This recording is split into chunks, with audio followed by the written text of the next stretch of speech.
Hey guys, it's Hinda and welcome to a new video on Cooking Fantasies. Today's recipe is this delicious brioche with orange and nuts.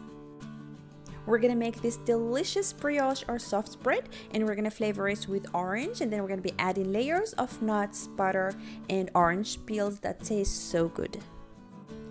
Before we get into the recipe, I have two disclaimers to make. The first thing is, this is not my own recipe. I didn't create this recipe. I found this online some time ago and I tried it more than once with some changes and I just fell in love with it. Second disclaimer, whoever you feed this recipe to, they're gonna fall in love with you.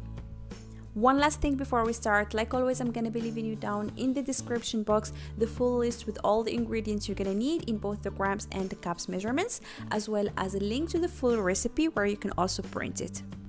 And if you are visiting the channel for the first time, we make a lot of delicious and easy recipes, so make sure to hit the subscribe button, the little bell to get notified whenever a new recipe is up, and let's get baking. And we're gonna start by making the dough.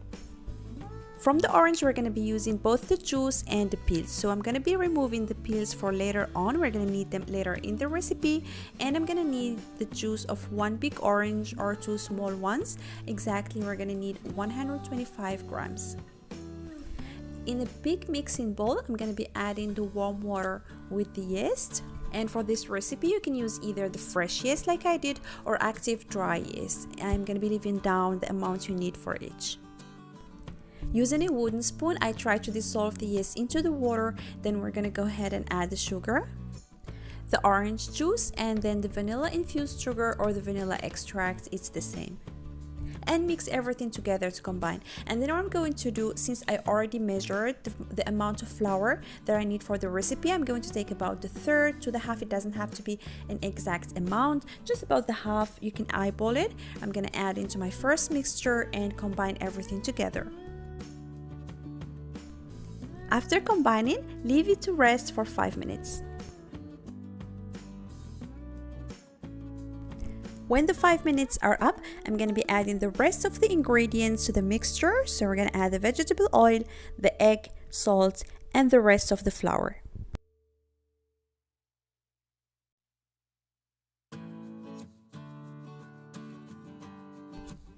Today I'm going to be making my dough using just my hands. I won't be using any kneading machine because many people requested that in the comments, and also to show you that you can also do it without. But if you want to use a kneading machine, a mixer, whatever tool you have, go ahead and use it. It's going to be the very same recipe and the same steps. I'm going to use a wooden spoon at the beginning because the dough is still very sticky and it's easier at this point to do it with a wooden spoon. Of course, you can use a hand mixer or whatever tool you prefer. And now that it came together, I'm going to transfer it to a working surface to knead it properly. And of course, you can add flour as needed so that it doesn't stick to the working surface. The dough is very soft, and because it contains oil, it's very easy to work with. It's quite supple, but if you have trouble with it, just keep adding a little bit of flour, the minimum, to your working surface while kneading. And you're gonna knead it until it's soft and supple and it comes together into a nice ball. If you are using a kneading machine, 5 minutes would be enough. And now the dough is ready, we're gonna proof it for the first time. So we're gonna cover the dough with a plastic wrap and put it in a warm place. Maybe you can put it in the oven and close the door while it's off, of course, and allow it to rise for about 1 hour.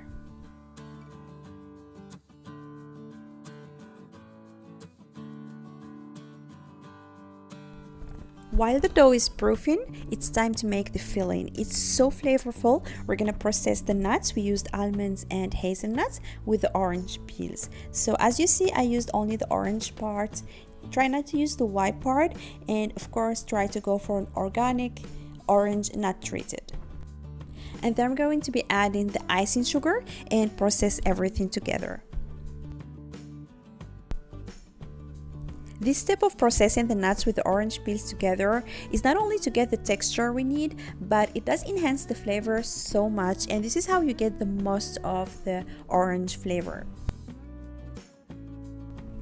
Back to the beautiful dough. It has been proofing for about 1 hour or 1 hour 15. It has at least doubled in size, as you see. Again, I'm going to be adding some flour to the working surface, and then I'm going to transfer the dough to be able to roll it out. And then we're going to gently deglaze the dough, so you don't want to knead it really, just slightly stretch it and give it some dabs as you see to get rid of some of the gas. Use a rolling pin and roll the dough out into a rectangular. I rolled it out as much as I could, about 30 by 48 centimeters, that's 11 by 19 inches. These are just approximations, you can do it in any size. And now we're going to brush the dough with the butter. I prefer that the butter is very soft, so you can microwave it for a few seconds, but I wouldn't recommend to use melted butter as this will make the work harder and it's gonna get messy later on. Soft butter, in the other hand, is gonna work as glue to keep all the nuts in place while we are forming the brioche. I also didn't use all the butter. I left about 1 tablespoon for later on, but don't be confused. I'm gonna leave all this information in the recipe.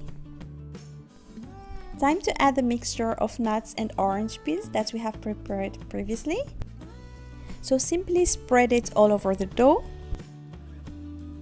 And then go ahead and add the raisins. Of course, if you don't like raisins, just leave them out, but it's better to use soft chewy raisins. If you have the dry kind, think of soaking them in cold water or in orange juice for at least 1 hour before using them. Then from the long side, roll the dough as you see in the video and try to seal it at the end.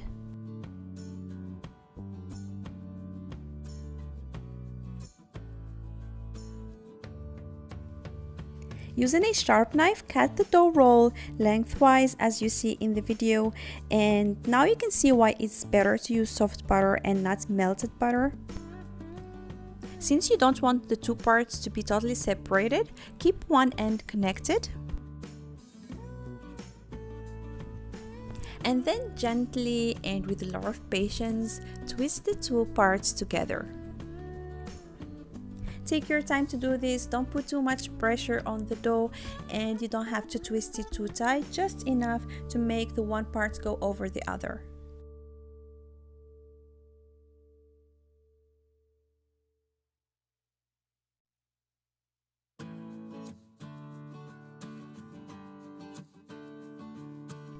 I generously buttered a round baking tin and I'm going to gently place my dough in it.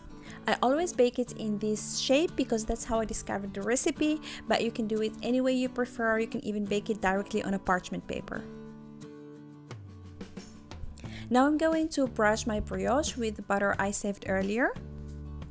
And then finally, I'm going to be adding to the top some raisins, some orange zest, and also some nuts. Actually, you can keep about 1 tablespoon from the filling and add it to the top. I forgot to do that, so I'm just going to add some crushed nuts that I have. And now to proof the dough for the second time, I'm going to cover it with some plastic wrap and leave it to rise for about 1 hour. When the hour is almost up, preheat the oven to 170 degrees Celsius, that's 338 degrees Fahrenheit, and it's gonna take about half an hour to 35 minutes to bake. And at this point, the whole kitchen, if not the whole neighborhood, smells like delicious orange brioche. So allow it to slightly cool, then flip it on your serving dish. So beautiful and flavorful, but it's not enough. We're gonna have to make an orange glaze. Simply add the orange juice to the icing sugar and keep stirring till they are well combined. And when you have a nice smooth icing, pour it on the brioche while it's still warm. This orange glaze adds an extra orange flavor kick to the whole brioche, but it also keeps all the moisture kind of locked in, so it stays soft for the longest. And if you don't want to add orange glaze, you can simply add some powdered sugar to the top or simply enjoy it as it is. And believe me, that's one of the most delicious and flavorful brioche you will ever make. It's so delicious. The orange and the nuts and everything comes so good together, and it has a very nice texture. It's so soft and fluffy and very rich at the same time. If you still have any questions regarding the recipe, you can ask me down in the comment section, or you can check out the link to the full recipe where you can print it, and I also have all the steps written down. And if you give it a try, please let me know how it turned out. I'm always happy to read your feedback. And if you haven't subscribed yet, don't leave before you do it, and hit the little bell to get notified whenever a new recipe is up. And I thank you for watching. If you enjoyed the video, please give it a thumbs up, and see you soon in a new video. Happy baking!